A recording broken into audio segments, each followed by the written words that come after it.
Fällt es dir schwer, deinen Geist zu kontrollieren? Dieser Tipp wird alles verändern. Dein mentales Chaos ist dein größter Feind. Wenn du es nicht beherrschst, bist du zum Scheitern verurteilt. Heute zeige ich dir, wie du das nützlichste Werkzeug, das du hast, nutzen kannst, um Erfolg zu haben. Dein Geist.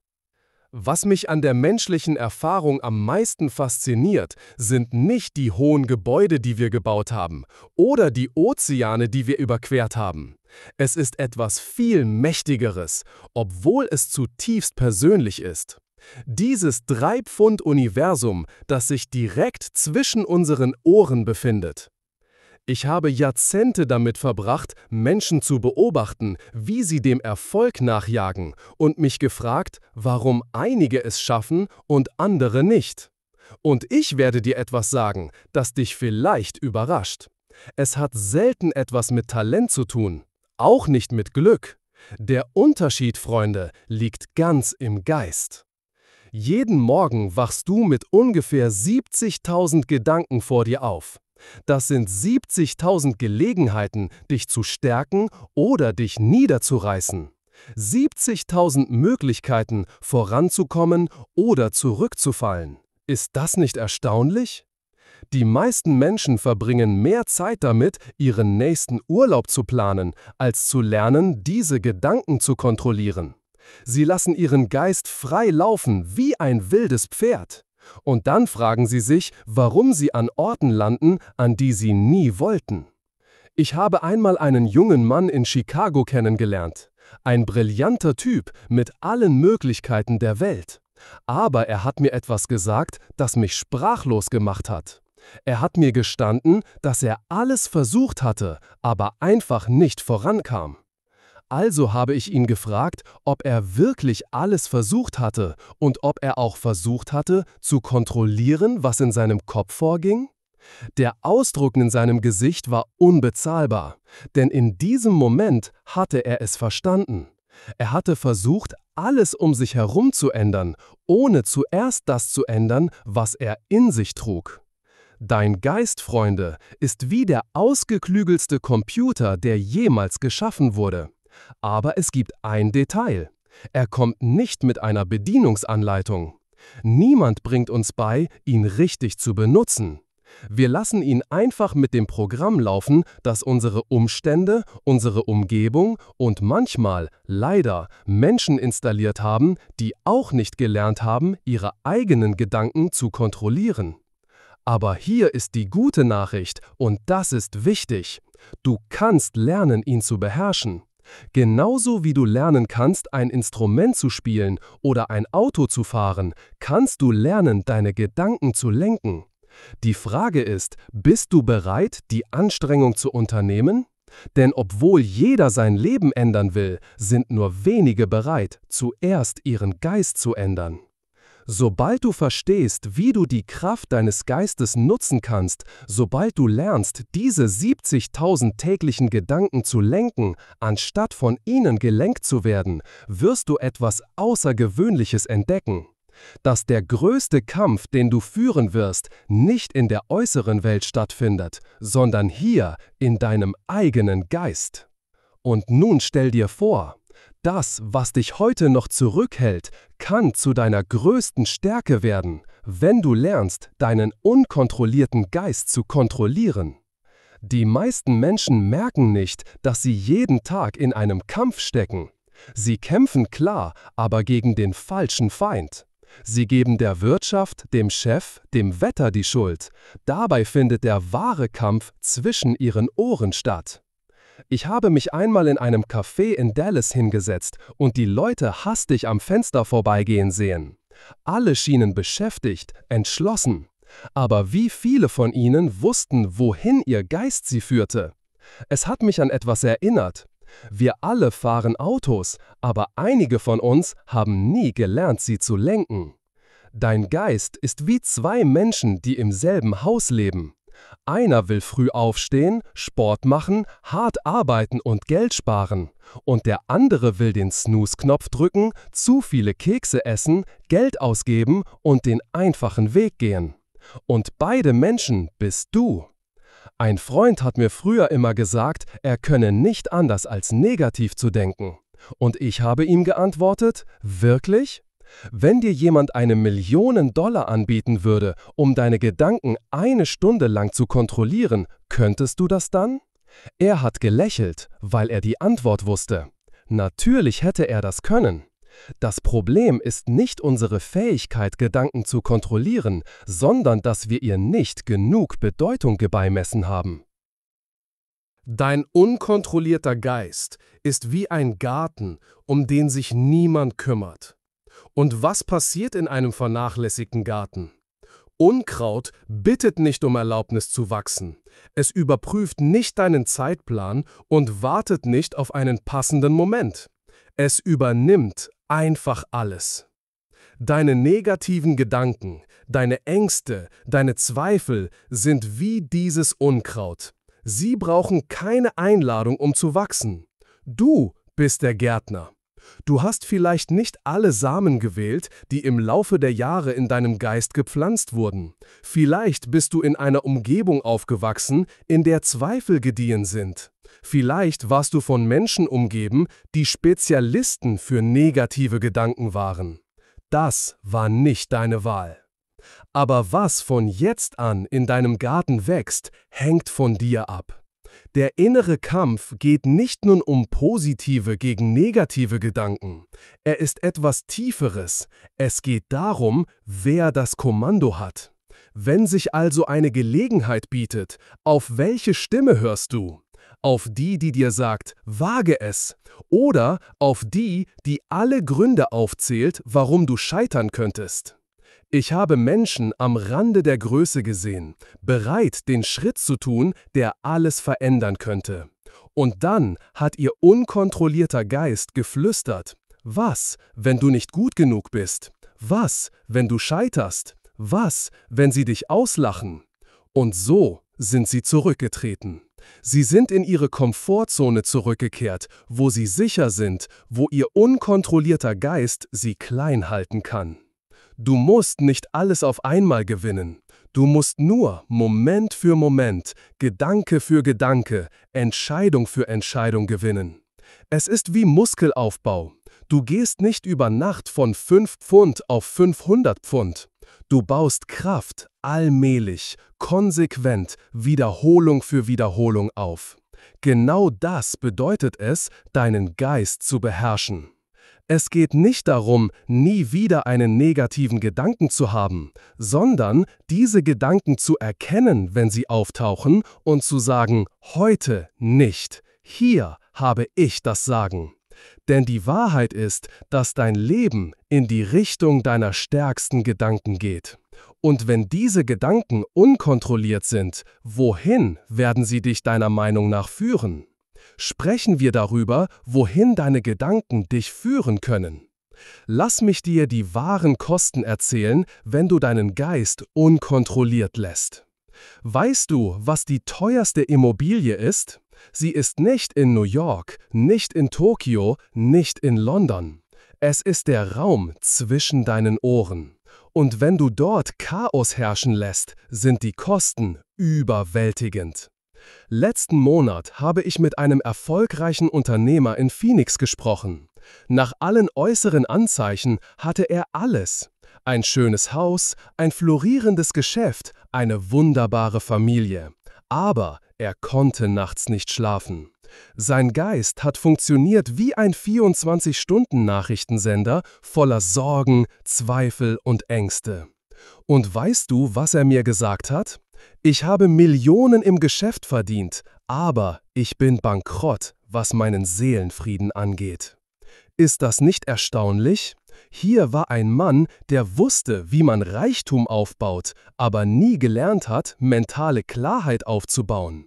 Die Kosten waren offensichtlich. Seine Gesundheit hat sich verschlechtert, seine Beziehungen waren angespannt. Und seine Freude? Nun, die hat schon lange ihre Koffer gepackt und ist gegangen. Aber es sind nicht nur die großen Dinge. Mentales Chaos kostet dich jeden Tag Zinsen, auf Weisen, die du vielleicht nicht einmal bemerkst. Du betrittst einen Raum und vergisst, warum du dort bist. Du verpasst Gelegenheiten, weil dein Geist zu beschäftigt ist, die Fehler von gestern abzuspielen. Du kannst dich nicht auf ein Gespräch konzentrieren, weil deine Gedanken wie Blätter in einem Sturm verstreut sind. Und das ist es, was dir wirklich schadet. Du kannst dich nicht konzentrieren. Die Leute geben Tausende Dollar für ihr körperliches Aussehen, ihre Autos, ihre Häuser, aber sie lassen ihren Geist unkontrolliert, ohne eine einzige Minute in mentale Disziplin zu investieren. Es ist, als hätte man ein Millionen-Dollar-Rennauto und würde nie das Öl wechseln. Die Kosten spiegeln sich auch in deinen Entscheidungen wider. Wenn dein Geist im Chaos ist, triffst du Entscheidungen aus dem Chaos und chaotische Entscheidungen führen zu chaotischen Ergebnissen. So einfach ist das. Ich habe gesehen, wie Menschen Vermögen, Beziehungen und Gelegenheiten verloren haben, nicht weil sie nicht fähig waren, sondern weil ihr unkontrollierter Geist Entscheidungen getroffen hat, die sie in einem Zustand der Klarheit niemals getroffen hätten. Dein unkontrollierter Geist ist der teuerste Angestellte, den du jemals haben wirst. Er arbeitet 24 Stunden am Tag und verlangt Premium-Tarife, aber anstatt deine Träume aufzubauen, sabotiert er sie oft. Er kommt zu spät, geht früh und verbringt die meiste Zeit damit, über alles zu murmeln, was schiefgehen könnte. Ich habe eine junge Frau kennengelernt, die an einem meiner Seminare teilgenommen hat. Sie hatte eine brillante Geschäftsidee, etwas, das ihr Leben hätte verändern können, aber sie hat es nie begonnen. Warum? Weil ihr unkontrollierter Geist immer wieder einen Film des Scheiterns abgespielt hat. Die Kosten waren nicht nur das Geschäft, das sie nie aufgebaut hat.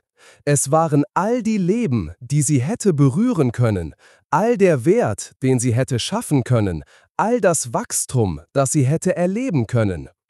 Die Tragödie liegt nicht nur darin, was uns das Chaos kostet, sondern auch darin, was es uns daran hindert, zu werden.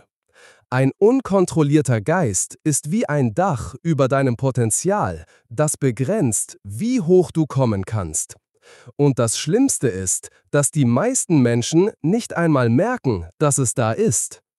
Aber hier ist das Interessante an den Kosten. Sobald du sie erkennst, kannst du etwas dagegen tun. Und hier kommt die Disziplin ins Spiel. Weißt du, was die meisten Menschen an Disziplin falsch verstehen? Sie denken, es sei ein Gefängnis. Aber ich bin hier, um dir zu sagen, Disziplin ist dein Ticket zur Freiheit. Der disziplinierteste Geist ist der freieste Geist. Ist das nicht interessant? Denk an einen wilden Fluss, mächtig, chaotisch, der alles auf seinem Weg zerstört. Aber wenn du dasselbe Wasser kanalisierst, wenn du es kontrollierst und lenkst, kann es Städte beleuchten, Felder bewässern und Landschaften verändern. Das ist es, was mentale Disziplin bewirkt. Sie reduziert deine Kraft nicht, sie verstärkt sie. Ich habe einmal mit einem Olympioniker gesprochen. Die Leute haben seinen Erfolg gesehen und gesagt, oh, was für Glück er hat. Glück? Dieser Mann ist jeden Tag um 4 Uhr morgens aufgestanden, 50 Minuten lang, 15 Jahre hintereinander. Er hat trainiert, wenn er müde war, wenn er Schmerzen hatte, wenn alle anderen geschlafen haben. Aber was mich am meisten beeindruckt hat, war nicht nur, wie er trainiert hat, sondern wie er seinen Geist trainiert hat, die Disziplin anzunehmen. Nun, einige von euch denken vielleicht, aber ist Disziplin nicht einschränkend? Schränkt sie nicht ein? Lass mich dich etwas fragen. Ist ein Pilot eingeschränkt, weil er weiß, wie man ein Flugzeug fliegt? Ist ein Musiker eingeschränkt, weil er weiß, wie man sein Instrument spielt? Das ist mentale Disziplin. Lernen, das Instrument deines Geistes zu spielen. Disziplin beginnt mit kleinen Siegen. Du besteigst den Mount Everest nicht bei deiner ersten Wanderung. Du beginnst mit einem Hügel. Vielleicht ist dein erster Sieg einfach dich zu erwischen, wenn dein Geist anfängt abzuschweifen. Vielleicht ist es, ein Buch zu lesen, anstatt fernzusehen. Kleine Siege, die sich summieren. Ein Freund hat mir einmal gesagt, er könne sich nicht länger als 5 Minuten konzentrieren. Also habe ich ihm gesagt, fang mit 2 Minuten an. Nur 2 Minuten volle mentale Konzentration. Er hat zuerst gelacht, er dachte, es wäre zu einfach. Aber weißt du was? Diese 2 Minuten waren schwieriger, als er erwartet hatte. Aber er hat es geschafft. Dann 5 Minuten, dann 10. Und in einem Monat hat sich sein ganzes Leben zu ändern begonnen. Warum? Weil sich Disziplin in einem Bereich auf alle Bereiche ausdehnt. Mentale Disziplin hat einen Zinseszinseffekt. Jedes Mal, wenn du dich entscheidest, deine Gedanken zu kontrollieren, anstatt zuzulassen, dass sie dich kontrollieren, baust du mentale Muskeln auf.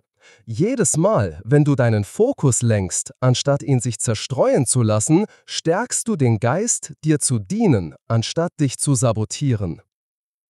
Sobald du anfängst, mentale Disziplin zu entwickeln, entdeckst du eine Freiheit, von der du nie wusstest, dass sie existiert. Freiheit von zufälligem Gedanken, die dich in alle Richtungen ziehen. Freiheit von emotionalen Reaktionen, die dir nicht dienen.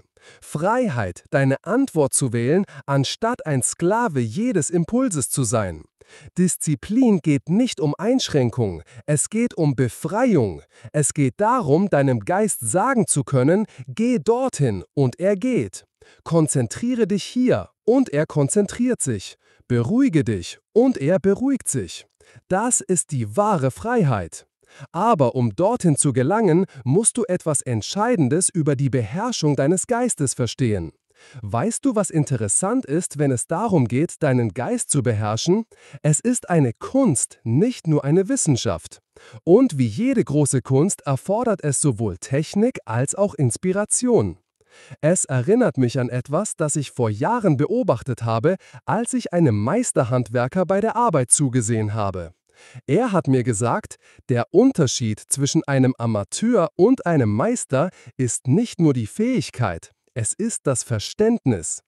Dein Geist ist wie ein großartiges Orchester, das schöne Musik oder schrecklichen Lärm erzeugen kann. Und du bist der Dirigent. Nun, die meisten Menschen lassen das Orchester spielen, was es will. An manchen Tagen ist es eine Symphonie, an anderen Tagen ist es pures Chaos. Aber die Meisterschaft beginnt, wenn du den Dirigentenstab übernimmst und führst. Ich habe einmal eine Frau in Seattle getroffen, die ihr ganzes Leben durch mentale Meisterschaft verändert hat. Früher wurde sie von jedem Gedanken kontrolliert, der ihr durch den Kopf ging, jede Sorge, jede Angst, jeder Zweifel. Eines Tages hat sie beschlossen, ihre Gedanken wie Gäste auf einer Party zu behandeln. Nur weil sie ankommen, heißt das nicht, dass sie ihnen das Abendessen servieren und sie über Nacht bleiben lassen muss. Das ist es, was die meisten Menschen an mentaler Meisterschaft nicht verstehen. Es geht nicht darum, jeden Gedanken zu kontrollieren. Das ist unmöglich. Es geht darum, deine Reaktion auf diese Gedanken zu kontrollieren. Stell dir deinen Geist wie eine belebte Straße vor. Du kannst den Verkehr nicht aufhalten, aber du kannst entscheiden, welchen Autos du folgen wirst. Die 3 Elemente der mentalen Meisterschaft sind: 1. Bewusstsein. Werde Beobachter deiner Gedanken. Die meisten Menschen sind so in ihren Gedanken verstrickt, dass sie nicht einmal merken, dass sie denken. Sie sind wie Fische, die nicht wissen, dass sie im Wasser sind. 2. Wahl. Verstehe, dass es zwischen jedem Gedanken und jeder Handlung einen Moment der Wahl gibt. 3. Richtung. Du musst wissen, wohin du dieses mächtige Fahrzeug, das dein Geist ist, lenkst. Ich habe einmal mit einer Gruppe von Führungskräften in Chicago gesprochen. Intelligente, sehr erfolgreiche Menschen, aber sie waren Sklaven ihres Geistes. Jede E-Mail hat eine Reaktion ausgelöst, jedes Meeting hat Emotionen aufgewühlt, jede Herausforderung hat ihre Gedanken in Aufruhr versetzt. Ich habe sie gefragt, wer leitet das Unternehmen, sie oder ihre unkontrollierten Reaktionen? Der Raum wurde sehr still. Meisterschaft ist nicht nur positives Denken. Manche Leute verstehen das falsch. Sie versuchen, negative Gedanken mit positiven zu überdecken, wie ein rostiges Auto mit einer neuen Lackschicht zu übermalen. Das ist keine Meisterschaft. Meisterschaft bedeutet, deine Gedanken zu verstehen, alle von ihnen, und dann zu entscheiden, welche deine Handlungen leiten werden. Du musst deinen Geist wie einen Garten behandeln, in dem du sowohl der Gärtner und der Wächter bist. Als Gärtner pflanzt du die Gedanken, die du wachsen lassen willst, deine Ziele, deine Träume, deine positiven Erwartungen. Als Wächter schützt du deinen mentalen Raum vor Unkraut, diesen negativen Gedanken, die versuchen, Wurzeln zu schlagen und sich auszubreiten. Die Transformation. Was bringt die Meisterschaft? Das Schönste an der mentalen Meisterschaft ist, dass sie alles verändert. Deine Beziehungen verbessern sich, weil du nicht mehr aus einem unkontrollierten Geist heraus reagierst. Deine Arbeit verbessert sich, weil du deine mentale Energie wie einen Laser fokussieren kannst. Dein Glück verbessert sich, weil du nicht mehr der Gnade jedes umherirrenden Gedankens ausgeliefert bist. Meisterschaft ist kein Ziel, es ist eine Praxis. Sogar die größten Meister üben ihre Kunst jeden Tag. Sie wissen, die Meisterschaft von gestern garantiert nicht die Leistung von heute. Jeden Tag musst du den Dirigentenstab wieder in die Hand nehmen. Jeden Tag musst du deinen mentalen Garten pflegen. Werkzeuge für die mentale Meisterschaft. Erlaube mir, dir einige praktische Werkzeuge zu zeigen, die deinen Geist verwandeln können. Ihn von einem wilden Pferd in einen disziplinierten Begleiter. Aber denk daran, ein Werkzeug ist nur so gut wie die Person, die es benutzt. Ich habe einen Freund, der den ältesten Hammer gekauft hat. Deshalb hat er ihn nicht zum Schreiner gemacht. Es geht nicht darum, die Werkzeuge zu haben, sondern sie zu benutzen. Erstes Werkzeug, die 5 Minuten Fokus. Jeden Morgen, bevor die Welt anfängt, Forderungen an deine Zeit zu stellen, nimm dir 5 Minuten. Nur 5 Minuten, um still zu sitzen und deinen Geist dorthin zu lenken, wo du ihn haben willst, nicht dorthin, wo er abschweifen will. Zweites Werkzeug, die Methode zum Anhalten. Beobachte, wähle. Wenn du spürst, dass dein Geist außer Kontrolle gerät, halte an. Beobachte, was in deinen Gedanken passiert. Dann wähle deine Antwort. Ein Mann hat mir nach einem Seminar in Boston gesagt, dass dieses einfache Werkzeug sein Geschäft gerettet hat, weil er aufgehört hat, Entscheidungen aus einem unkontrollierten emotionalen Zustand zu treffen. Drittes Werkzeug, das Gespräch mit deinem zukünftigen Ich. Nimm dir jeden Tag ein paar Minuten Zeit, um mit der Person zu sprechen, zu der du wirst. Frag dich, würde mein zukünftiges Ich stolz auf diese Entscheidung sein? Es ist unglaublich, wie dieses Werkzeug mentales Durcheinander beseitigen und Klarheit in deine Entscheidungen bringen kann. Genauso wie du deine Finanzen prüfst, prüfe deine Gedanken. Am Ende jedes Tages frag dich, waren sie nützlich? Haben sie dich vorangebracht oder haben sie dich zurückgehalten? Vom Denken zum Handeln. Ich habe einmal einen Unternehmer in San Francisco getroffen. Er war immer beschäftigt, immer in Bewegung, immer am Tun, aber er kam in keine Richtung voran. Warum? Weil sein unkontrollierter Geist ihn dazu gebracht hat, jeder Gelegenheit nachzujagen, auf jede Situation zu reagieren und auf jede neue Idee aufzuspringen. Das ist keine Handlung, das ist Reaktion. Und es gibt einen großen Unterschied. Echte Handlung kommt von einem Ort der Klarheit. Es ist wie ein Pfeil, der von einem festen Bogen abgeschossen wird. Direkt, kraftvoll. Wenn dein Geist im Chaos ist, werden es auch deine Handlungen sein. Aber wenn dein Geist kontrolliert, fokussiert, gelenkt ist, dann werden deine Handlungen diese Stabilität widerspiegeln. Dieser Moment ist dein Moment der Wahrheit. Dieser Moment, hier und jetzt, ist dein Moment der Wahrheit. Nicht morgen, nicht nächste Woche, nicht wenn die Bedingungen perfekt sind. Denn lass mich dir etwas sagen, die Bedingungen werden niemals perfekt sein. Der perfekte Moment ist der, in dem du dich entscheidest, die Kontrolle über deinen Geist zu übernehmen und durch ihn über deine Handlungen. Vielleicht denkst du, aber was, wenn ich scheitere?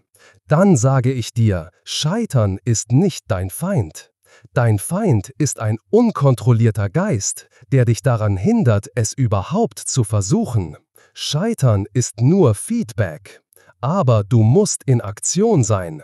Die Schönheit des kontrollierten Denkens ist, dass es zu kontrollierten Handlungen führt. Nicht zu falschen, impulsiven Handlungen, sondern zu beabsichtigten Handlungen.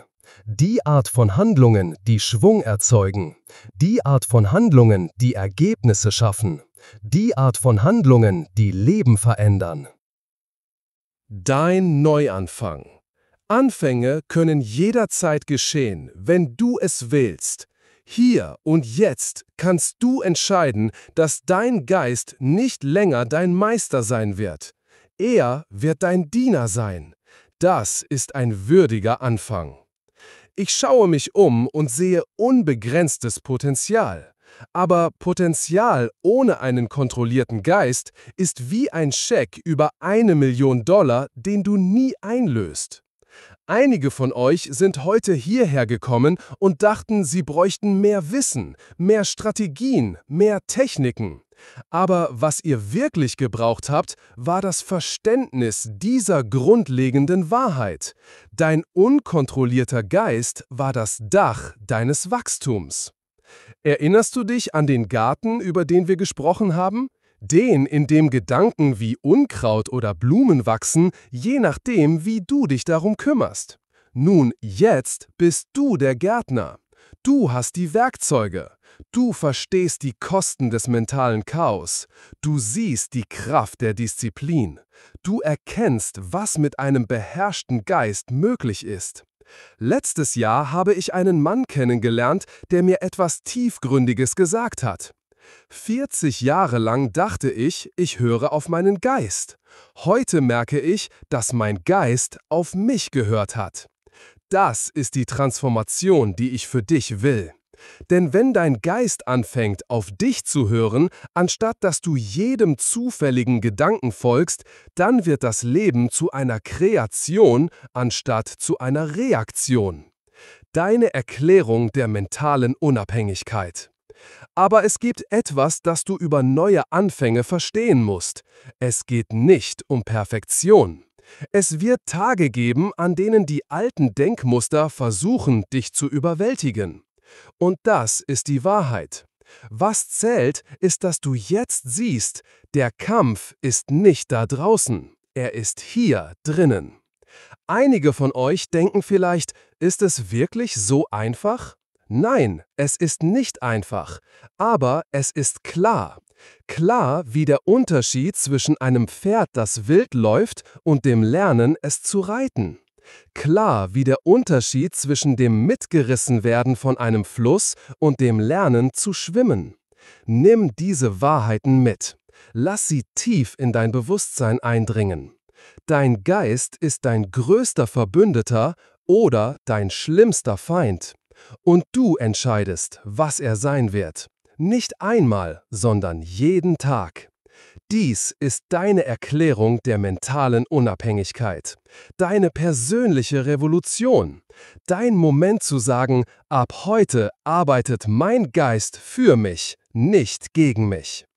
Und wenn du heute hier rausgehst, denk daran, die Welt ändert sich nicht, wenn du diese Prinzipien lernst. Sie ändert sich, wenn du sie lebst, wenn du sie anwendest, wenn du sie so natürlich machst wie das Atmen. Abschluss und Call to Action. Dein Neuanfang beginnt jetzt. Nicht, weil ich es sage, sondern weil du es entschieden hast. Weil du jetzt verstehst, dass die Qualität deines Lebens niemals die Qualität deines Denkens übertreffen wird. Und das ist eine Wahrheit, für die es sich lohnt zu kämpfen. Wenn du bis hierher geschafft hast, vergiss nicht, den Kanal zu abonnieren, das Video zu liken und es mit jemandem zu teilen, der diese Botschaft hören muss. Und bleib dran, das nächste Video wird dich noch tiefer in die Kunst der mentalen Meisterschaft führen.